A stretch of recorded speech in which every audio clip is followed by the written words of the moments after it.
2024. Enter the Latina superhero. It is my pleasure and honor to introduce these very powerful women that are sitting here with us today. We're going to go down the line, have each of them introduce themselves for all of you. We'll start with Jolene Rodriguez. Hello, my name is Jolene Rodriguez, CEO of Broken Wings Productions, producer of Righteous Thieves. So work at Sony Pictures, make lots of movies there. Hope you guys enjoy this.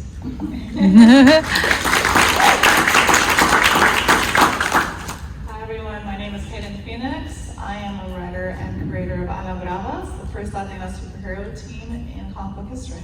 Wow.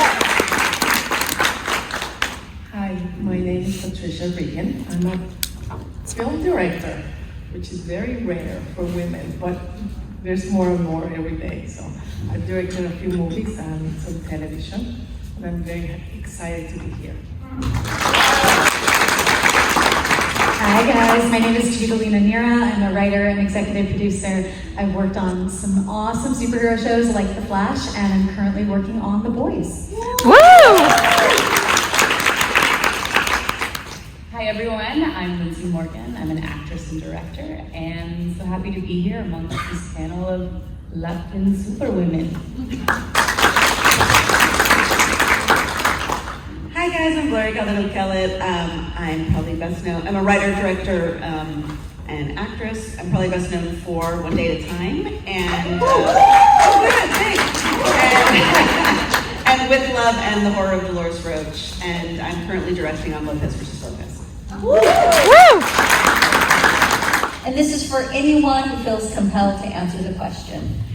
How is the Blue Beetle movie and its characters, like Hernandez, impacting Latinx representation, particularly for women? And what strategies can be implemented to ensure women are also considered for these lead roles?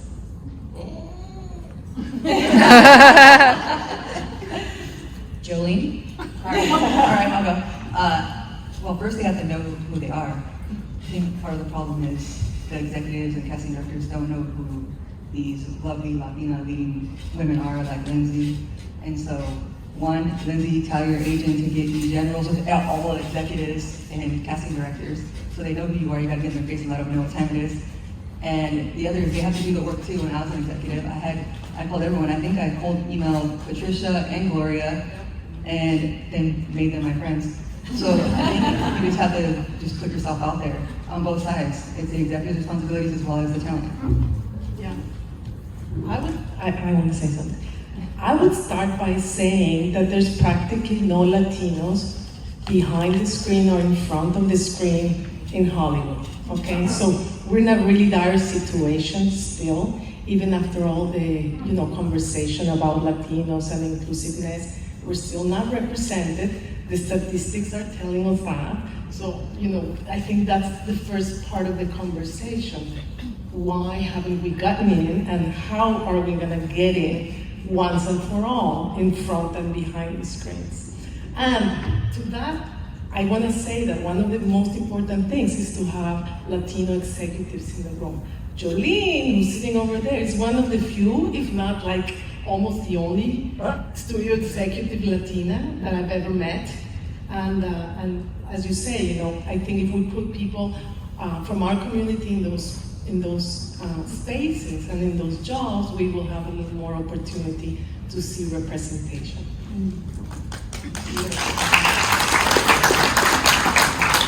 Outside of what was just discussed, what other obstacles are you facing in the industry that are not allowing us to secure these roles? And how do what's the first step in resolving them? You just said we need to have more people in these roles, but what comes next? We know the conversations you're having behind closed doors. Yeah, literally, Chloe and I had lunch and we were like, okay, Let's go. let's eat the burger and the fries and solve the problem. Yeah. I mean, look, it's systemic and it goes way back, right? Like we do not exist in C-suites. So when I go in to pitch a show, if I was pitching to someone that looked like me or had a similar experience to me, I wouldn't have to explain a ton. we are still really fighting for our ability to be seen on screen. We are almost 20% of the population, 5% of what's on television. And last year was the first year that it went down in 5 years, where other is going up, Latinos are going down. And yet, every movie that's #1 was made #1 because 1 in 4 people that went were Latino. So we're having these conversations. The articles have been written about how they're leaving billions on the table by not creating more opportunities for us. And yet, when we're going to pitch, the conversations that I have with executives are, we love it, you guys just don't have stars. And I'm like, Jennifer Lopez, they're like under 50. And I was like, ooh. And I was like, well, you don't let us make stars anymore. Because Jennifer Lopez was in Selena, made her a star. America Ferrera was at the Betty, made her a star. Jolene Rodriguez was Jane the Virgin, made her a star. Eva Longoria was in Desperate Housewives, made her a star. You haven't let us do that in a long time, where we are the center, not the fifth character, not the one that can be cut out of the poster, but the center. So if you aren't giving us those opportunities to have smaller roles and allow these women to take up space, then we won't have the opportunity to have the, you in the center of the. There we go. Yeah. So That's where does the money come from? You get on TV. It's like you have to give those people the stepping stones in order to build the names, and so yeah, it's a pipeline problem. yeah. I also think it's a support, I think it's interesting that our stories and Latin stories, sure we have maybe different cultural aspects, but it's still a universal story. We're still all humans, and I believe the more exposure we can have to other people and other cultures, the more tolerance we can breed. So if we are interested in other people and the ways of life, then that can connect us more. But also I look at like Black Panther, that was widely supported, and so I think we just as a community support work that our community makes and let our box office sales do the speaking. Yeah. One of the other things I want to speak about, which is actually really relevant to this particular conference, is so much of what is getting made nowadays is based on underlying IP, right? So you look at Blue Beetle, and that exists because that was a comic book that had a Latino, that he was a Latino in the comic book. So really this is actually like a call to action to anyone who's here who's looking to like break through, which is write that next piece of IP, write your graphic novel, write your comic book, write your short story, write your novel. What was the book? Who's the author? Sylvia, who wrote the book, about the horror book. Silvia Moreno Garcia. Yes, thank you. Sylvia Moreno Garcia, right? Yeah, and her books are now flying off the shelves, and all of them are getting optioned and becoming potential series and films. So it's just really a call to action that even within our own community, we need to encourage each other to pursue creative careers and to create content with your own distinct voice. And it's not unattainable, because then that can be a pipeline for us to make that into TV and film projects as well. So how can we ensure that the creative teams behind our stories are also diverse and inclusive in order to accurately represent our community? Go for it. We have to demand at this point representation everywhere. I think we have to stop being shy. We have to learn from our brothers and sisters, African American filmmakers and creators and audience. Number one, we have to support each other in the box office or in the shows. No matter what we make, we just gotta be there. We gotta show up like they did. That's the first thing. And then we have to demand to be present, because we've been really shy over the decades for a reason. Absolutely. And that's also something, look, the Latino diaspora is 20 countries under this umbrella, right? And I think what's happened for a long time is there's been such a starvation for representation that when something comes out that's Dominican, all the Dominicans want it to be everything that's Dominican. And it's like, it can't be, right? When I made One Day at a Time, I could tell one Cuban American story. I never lived in Miami. I had to write it from LA because that's where I grew up. And people were like, why didn't you write a Miami? Because I don't know, that's not my story, right? So I'm gonna tell my story as much as I can tell and be truthful to it. And people that showed up, yes, I made it for Latinos, I made it so we could be seen, but it was so amazing that the more specific I got, the more universal it became for other immigrant families, other people that deal with their grandmothers and their mothers and their relationships or anything like that. And so I think that I think that we've been so traumatized as a community by our stories being wrong for so long because they weren't in authentic hands, that when one exists, we want it to be perfect, and perfect is the enemy of good in this moment. We really just need to support and support and support and support. If you're Latino and you come out opening weekend with something, I'm there. I'm there. I'm gonna go and I'm gonna support it because I want there to be more. Because the more we come out, the more there will be.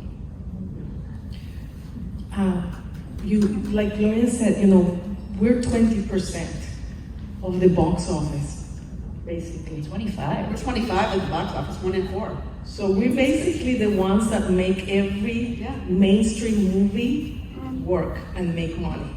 So I was wondering if we should stop going to the movies that don't have representation just so they see what it means to not have us. Because we've tried everywhere. Also, like we're saying, it's just like supporting, right? Who saw Protagonista? That's A24's first Latina movie. They did marketing for all the other movies, right? They're very white movies. But they didn't do anything for that, which is unfortunate. It's just like, why didn't we show up? Why didn't we get the numbers? It was a really great movie. He has 2 TV shows on right now as well. It's just like, where are we? We are sometimes lobsters in a bucket, right? We bring each other down, which is really unfortunate. We do have an authenticity problem, like Gloria was saying. El Gato Negro is a comic book that got picked up by Amazon. They hired a Chilean showrunner, which is cool because it's Latino. They hired a Chilean showrunner for a Mexican-based location. And he hired all white writers, and there's one Latina writer, which is great, she's Chicana. But it's just like, why do you need all those white writers in the room for someplace or somewhere that takes place in Mexico? And it's just stuff like that. We don't get any say. The Mayans, right? Our showrunner is a white guy, right? A very abusive white dude. Same thing, she was one of the writers on it. She was the only Latina person in the writer's room. So that was the authenticity for a Latino show. And it's stuff like that that we have to put up with on our side, which is unfortunate because we only have our voice as much as that we can, which is, we're trying, right? We're trying to open the doors, but it's also, we do need the support on every end and the noise, which we don't have. I also think just encouraging the next generation. What really inspired me in my journey to even become an actress was there was an arts foundation at my school for Latinos in the community. And that was kind of my saving grace in high school. It was a place that I could go after school and not get into trouble, but express and learn. I was mentored by older students that have been in the program as well, and that changed my life. And I think the more arts programs we can have for the younger generation that maybe not have access, or maybe being in the arts is not something that is encouraged in the home, which was my experience, that can prompt our community to realize you can explore this industry and be successful, and you can see yourself there, and you can do it too. I think that would be great. Yeah, there's a lot of positive stuff coming up in this conversation. We just started with the negative. We like to get the negative out of the way. But also, it takes time. Like, Gloria, you've been in this industry a long time. I don't think people Very old. understand. But Latina.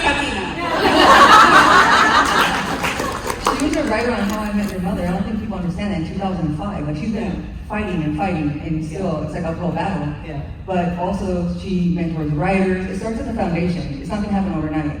Patricia Riggen, who's the shit, she was doing like, she made La Misma Luna in 2007. Quita Castillo, crossover, cost $1.8 million to make. Made $24 million. One of the few films, I think one of the only films I've ever done that, by the way. And Kate then got the household name. He went on to do Girl in Progress, the 33, Miracles from Heaven. And then I made her, can I tell them this story? Can I tell them a little bit? Can I tell them what I offered you before we know? Because she wanted everyone to be like, she wanted to she said no. It was very special. I hate that she said no to me. And offered $1 million to direct the movie for me at Screen Gems, and she said no. And after that, I was like, well, that's fucking power right there. To be able to say no, sorry for cursing. To be able to say no to that kind of money because she wanted to go and do action and show her range. And guess what? It paid off. She got Jack Ryan to the pilot and did 2 episodes, 3 episodes. Murdered that. so they've been fighting. I've obviously tracked them for many, many years. And if we continue to do this, we'll continue to grow and fight for each other, creating jobs, the writing, Patricia, casting, and all the things you do. Your little girl right here watching you, she's gonna be the next one. So special to watch this and be a part of it.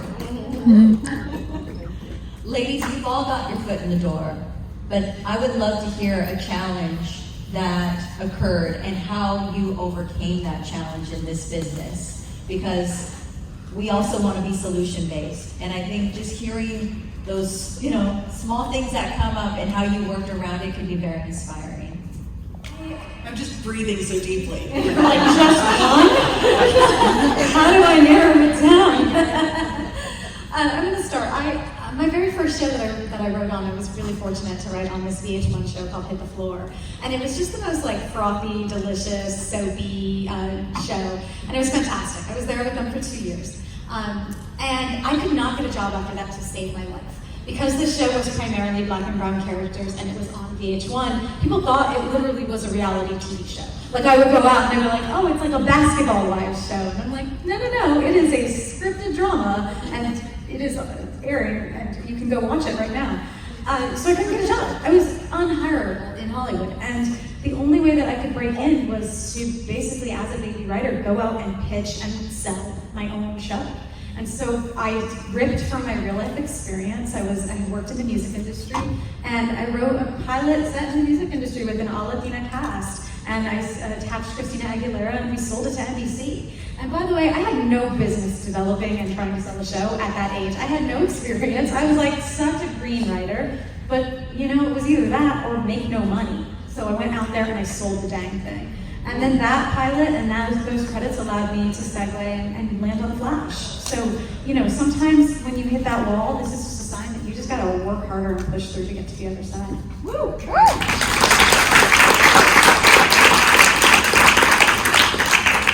Would anyone else like to share an experience of a challenge they hit once they were in the industry and how they overcame it? Yeah, I went to drama school to be an actress. I went to proper drama school in London. And when I came back, I was like, I have a master's degree. They're gonna be freaking out. Every audition was gangbanger's girlfriend or gangbanger's sister. That was it. This is 20 years ago. And I became so frustrated that it was like, there's not one best friend, there's not one teacher, really. And then I started to really pay attention about who was behind the table. And it's like, oh, what is he doing? They don't know. They don't know what it is. I have to figure out how to sit over it there. And that's when I completely recalibrated what I was doing. And I decided I was going to start writing. I started doing stand-up. And I put up a monologue show, 15 female monologue show in Hollywood. I found out at the Hudson Avenue Theater on Santa Monica Boulevard. They're dark on Tuesdays and Wednesdays, or they were at the time. They had a show on the weekends. And I was like, how much to have a show on Tuesday nights here? And they're like, $150, there's a set. I'm like, I don't care, I just need a light in front of the stage. And I hired these actors for $7 a show. I found out Backstage West and LA Weekly will review your show. You have a 6-week run. I got 6 Tuesdays. I gave free tickets for the first 2 shows to all my favorite charities. And we were sold out. I gave all the tickets the first 2 nights. And that's when the reviewers came, and the rest of the run they had a line around the block. And that's how I got my agent on the actor. So it's like everything.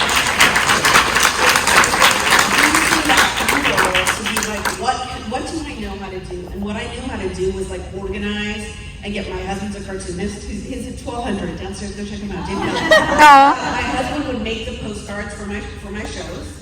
I would go distribute them everywhere. I was my own publicist. Rita Martin was my assistant's name. Gloria and Kellett. This is Rita Martin from Gloria and Kellett. Hi, this is Gloria.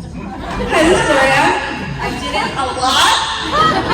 If you talk to Rita Martin, that was me. And it was just hustle until I was able to get those agents and managers to come. And at the same time, I was creating the plays, are what ended up staffing me most of the time. People are lazy and they didn't want to read a whole spec.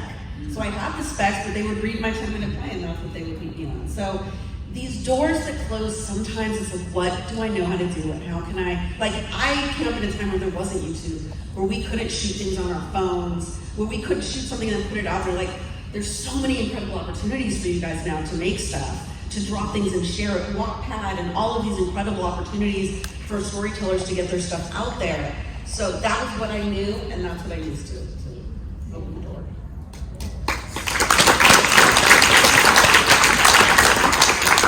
So with that momentum, we've talked about the challenges you see in the industry, but what are some of the opportunities we're seeing for Latinx creators? Everything, because nothing has been done. It's wide open, everything will be original because it's never been done before. It's truly, there is a lot of appetite, and there's, everyone wants something. They don't even know what they want, but they want us there. So it is the right time for sure. Yeah, the industry is starving for content and like a creative new idea. And back to this next generation, I am excited for them because they are out there making their own stuff, building their own things. They're being content creators, and that's what this industry craves. And I think also for this next generation, it's widespread. Everyone is writing their stories or filming their life and putting it out there. And that's their art, which I think is great. And I think if we keep encouraging that, we're gonna get more voices in these rooms, more voices behind the camera, more voices at these panels. And again, the more voices we have, the more inclusion we have, and I think it's just gonna make a richer tapestry of life for all of us. Also, with inclusion of social media, we have a voice, we have a much louder voice than before, right? So we have the gatekeepers that, they wouldn't let us in. It's a pipeline issue, right, in regards to the studios. And so now it's just like, if there's enough noise on social media, you will be seen, right? They will hire, they'll do the TikTok videos, they'll see it. And so we have power, right?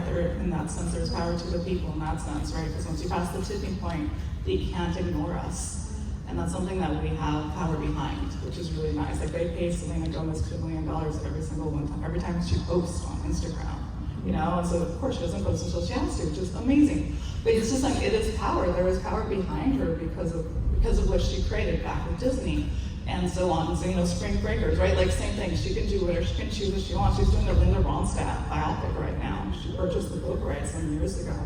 But it's finally going, and it's really amazing. So we get to choose what we want, right? We're not necessarily the nauticals, which we do have nauticals and nauticals, but like we're not the gangbangers, the drug dealers, and all that stuff that we had. If you think of every 90s movie, right? It's a Chicano in East LA, right? And that is a stereotype that we are more than. We don't necessarily need the immigrant movies either anymore, but they're fine. But we are more than those stories. I'm a third generation Chicana, right? Like we're all from different places and we all have different stories. And at the end of the day, the themes are still the same. Themes are universal, and that's something that I think is kind of blending through finally.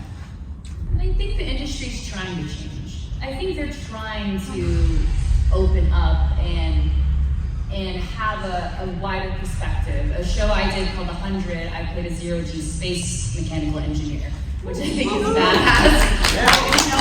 I was a genius in that sense of my background did not define my limits and my future, and I think that, and I really took a lot of pride in playing that character because I didn't know any mechanical engineers in my community from when I grew up in Texas. I didn't know that was, a possibility, and even though it is a fantasy or it is on TV, again, our media is so important because it's what we ingest daily, and if we can see ourselves, we can, on the screens, we can do it. So I do have hope that this industry is starting to have a brighter, wider perspective, and also that audiences want to see it. Well, that's the perfect segue into the next question. How do you balance the pressure to create authentic representation with the need to appeal to a wider audience? I think specificity is universal. I just think that the more truthful you are about what your story is, the more other people are going to identify with it. So for me, it's weird to me that there's not more stuff for us. Like, it's really weird to me. And it's because I'm a vieja and I don't care anymore. I really am like over it all. I'm over it. These meetings, I'm just so honest that they don't know what to do with themselves. So like when I sold the show last year to NBC and they bought it, and I was like, oh, I'm actually surprised you bought it because you haven't a show on NBC with Latinos, and normally you think there can only be one. So I'm proud of you. And I was like, now we'll see if you pick it up. We'll see. But because they don't have a problem putting 10 white families on TV doing a family story, but there cannot be two. You know, so it's so bizarre to me that because we are so out there, we are so mixed, we are 20% of the population. Like, it is crazy to me that we are still having this conversation 20 years later. And I cannot quite understand what it is other than needing to call out the thing. You know, like talking about Blue Beetle, for example, we've been waiting for so long for a Latino superhero. The movie was beautiful. It came out during a pandemic with no promotion. And then it's like, it didn't do great. It's like, it didn't do great because you decided not to spend money on it. Like, let's call it out. But then it did great on streaming. It did great on streaming because people showed up.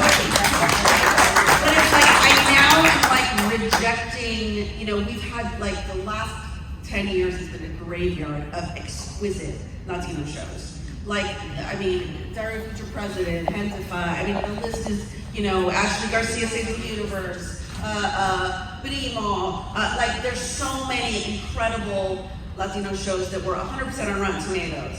Great, beautiful storytelling, nuance, Latino creators. They didn't spend the same money on those shows promoting them that they did on the other shows.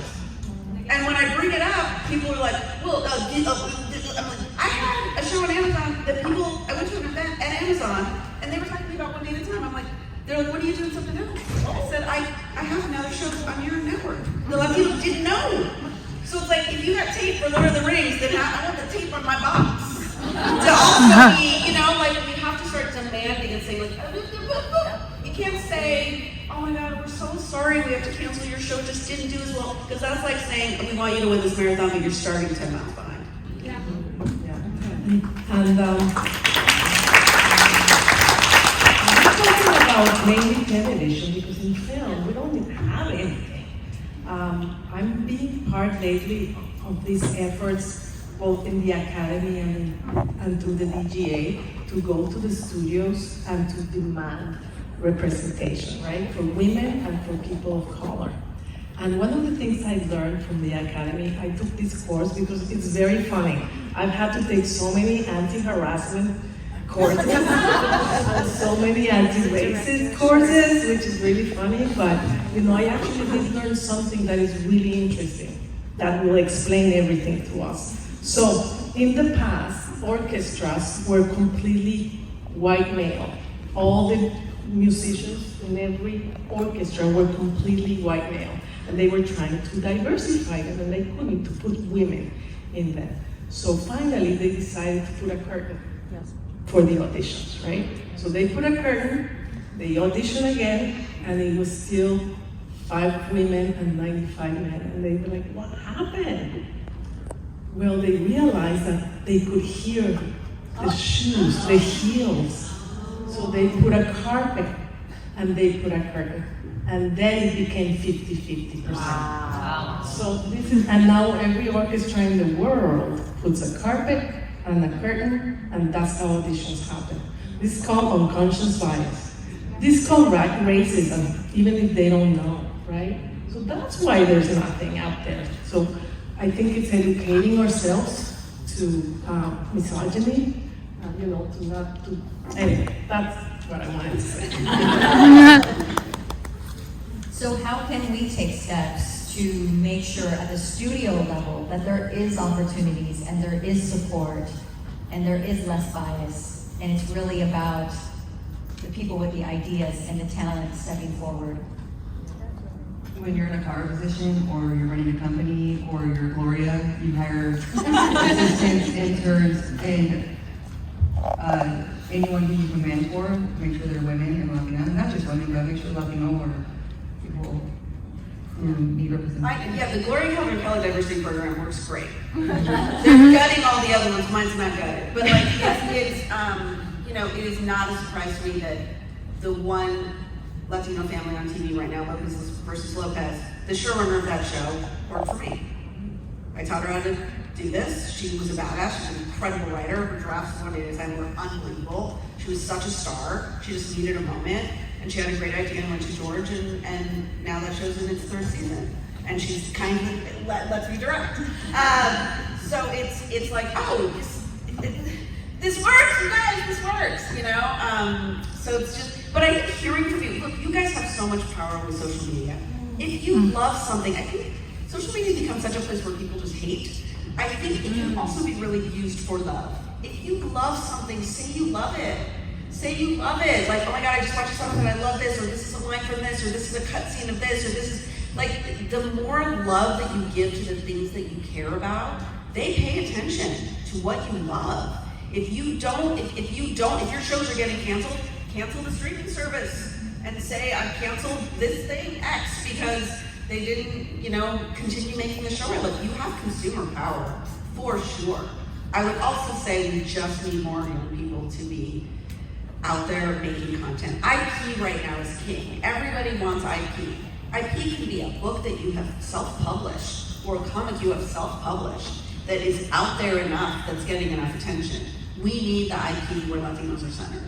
And so the more you guys can make, the more we will be able to walk into these spaces and say, there's already something proven. They already have a fan base on Twitter or Instagram or whatever new cosita, no sé qué, is coming up. But we really do want to encourage people to not just, and also a crew. I always have to talk about crew jobs because, you know, look, I'm an immigrant kid. I'm a first generation kid. I understand that for a lot of parents, this is a scary industry. But every industry now is a scary industry. So if your kid loves storytelling, there is a path to make a living and have health insurance and make a good life doing this or doing something around this. You know, my crews are 200 people, 200 wonderful, hardworking people that build sets, that do makeup, that make costumes, that make props. Like the crews of our community are the lifeblood of Hollywood. They are the most wonderful people that you spend so much time and energy with. They never get the love. They're never invited to the fancy parties. They never get to be in the pictures, but they are the lifeblood of our industry, and they're great jobs and beautiful communities of people. So also encouraging the, you know, I did a thing when I was at Amazon, an inclusion playlist or playbook, where we talked a lot about the crews, because the crews are only 17% Latino in a city that's 50% Latino. So these are good jobs. These are good paying jobs with Union jobs. Union jobs. Good, strong unions that will fight on your behalf. If you guys were here last year, I was sitting on this panel and there were no TV and film panels because the unions were fighting on behalf of all of us to ensure that we're protected. So I want to just second everything you're saying, Gloria, because I genuinely believe if there is someone in your life who is aspiring to be creative, support them. Buy them a copy of Final Draft, you know, the screenwriting program. Sign them up for an editing course. These really are fantastic jobs, and the only way that we can be represented is if we continue to shove our foots in the door and, you know, find these jobs and seize them for ourselves. On the note of studios, I do want to say this, like, you know, we're not studio heads. We don't run the studios. We don't have green light power. We can't tell them what to make or what not to make. If you are looking for a job and you think you want to be adjacent to writing and production and filmmaking, please go to the executive track. Go be an assistant at a studio or a network. We need more Jolene. Right, we need more Jolene. We need more. We have Carla right there. She was my intern, and now she's a little junior executive at Sony. And she's got a sister at Sony. That's right. You can greenlight our shows. That's what we need to. I'd like to talk about that for a second, the power of internships and mentorships and how those play a role in lifting up the next. So Tanya said odd show, right? She did Viva, what did she for stars? She turned around and she opened doors. Every single crew member was Latina, which is really amazing. She gave first-time directors, first-time DPs episodes. The music was all Latinas as well. Even Coast, which was really hard to fill, they were all Latinas. So she has the power and she fought for it, which is really, really amazing. Or else I feel like the showrunner is irrelevant. But she turned around and she started careers. Ganja Pompiero, one of the CDI, a nonprofit Chicana directorship, one of the directors, she's shooting the Wednesday series now. She shot like High Fidelity with Zoe. Like, she's doing great because Tanya said, hey, I have a TV show, right? Direct, shadow once, great, do the next episode. And so we owe it stuff like to people like that, right? They do turn around. And that's something that I think is extremely important because how are you gonna get the foot in the door otherwise? One of the things I always love to hype, but I just want to take the moment to hype, is a program that helped me break into the industry. The National Hispanic Media Coalition has a script to a series program, and it's for writers who are looking to break into Hollywood and want to write television. Fantastic, fantastic fellowship. They do the program every year. They take 10 applicants every year. If you are interested in becoming a writer, I really highly recommend you go on their website, learn more about their program, and apply until you get in. And if that means you're going to apply to get in 15 times, so be it. You keep banging your head against the door until you get in.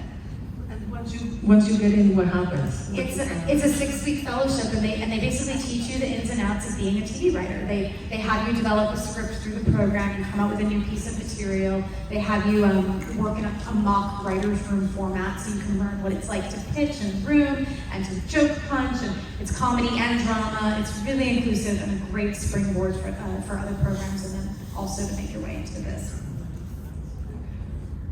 One thing I would say also is that as Latinos, I know we come from all these different countries and nationalities and cultures. I do think that we have one thing in common, which is Spanish, and coming from Latin America to the US. I think it doesn't matter at the end where you're from. If we all get together, we're gonna be stronger than being, I normally see people fighting. I'm remembering this musical movie that sang at the beginning, that came out. West Side Story. No, the one previously that was Latino and we didn't show up. It doesn't matter if it's from Cuba or Puerto Rico or wherever. We have to support all Latinos. We really do. Together, stronger. I would love to go down the line and ask each of you what your advice would be for aspiring creators or talent that are trying to break into the industry, something solid that everyone can take home today. Find a mentor, keep showing up. Writers write, directors direct. I think people think that we're gonna go find you, but you have to come find us. But if you create something amazing, we're gonna find you as well. You can do whatever you want. I know people, this industry and some of the stuff that things that appears a little scary, and I don't know, it takes time, and they're still battling, even though it's a battle. But I would just say, if you find a great mentor and you show up and network, I think the power of networking is so important, and working on your craft. And believe in yourself and never take no for an answer, and don't be shy and don't fear. Like we all feared for so long. Also find your tribe is one of them. And then also, as if you were screenwriters, what do you want to see on the big screen? Right? No one's paying you right now to write a screenplay. So, if you can see anything in the movie theater, no one's telling you yes or no, or put this person, put that color, what do you want to see? For me, it was a Latino superhero. And so I wrote a Latino superhero. And that's what it all started for myself, because I wanted to see that. And so, and it goes from there, and it's great. My projection is actually really great right now. But I wanted to do it for myself.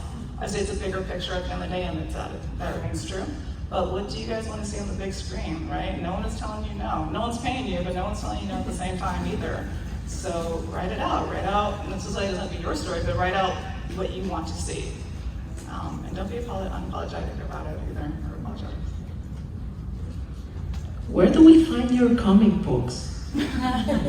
So they're downstairs. I have a booth and art. They're so good! I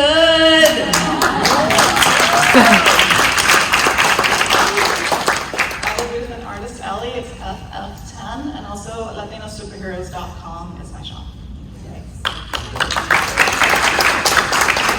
I want to also say, yes, if you can find a mentor, awesome. But also, most of us did not have mentors, and we're here. I think that a lot of I get asked probably 50 times a week if I'll be somebody's mentor, and it's like, yo, we don't got it like that yet. I'm still trying to get my next show on the air, baby. We can't read scripts. We can't do. I'm a mom. I got 2 kids. I take care of my parents across the street because I'm a good Latina daughter. I'm like, so it's we are still building it. So many of us who seem like, oh, she must be on a yacht drinking a cocktail. Honey, I wish I was on a yacht drinking a cocktail. I'm still building, right? So you don't need a mentor. You don't need a mentor. You can be your own mentor. If you find something, the truth is, if you start doing that work, people will go, ooh, and they're gonna come and help. I have a free YouTube series called Hollywood 101 that I did with Judalina. It's 11 episodes. It's free. And it's me. It's like if you were having coffee with me for, I don't know, a couple of hours. So that is available to anyone who wants to hear me talk for a long time. I'll throw out some advice. It's hard. It's hard. Do it anyway. Like, you know, it's gonna be hard. There are days that I sit down and the words don't come and I'm the stupidest writer in the world, and it doesn't matter because I do it the next day and the next day and the next day. Do it anyway. So don't let your own fear and your imposter syndrome, which we all have, stop you from just pushing through the work and the grind. I always call it, it's like trust the process. Like trust that it's gonna suck for a while, but then it gets better, and then it gets better, and then it gets great. And that's the part where it feels really good. I think just to piggyback off everybody, you know, if it's in your heart, if it's a desire of yours, if you have an artistry in you that wants to come out, each and every one of you has a camera in your hand this moment. You can make that movie, you can make that show, you can write that story, you can be the star of it. And then you can put it on a platform and people will see it. And believe me, it's not gonna be great in the beginning. But again, like all these wonderful women have said, if you work at it, if you work at your craft and demand to be seen and demand to be heard, the right people will find you. And you will also find them. I think it's trusting in yourself and believing in yourself and knowing that your story and your experience is valuable and we need it.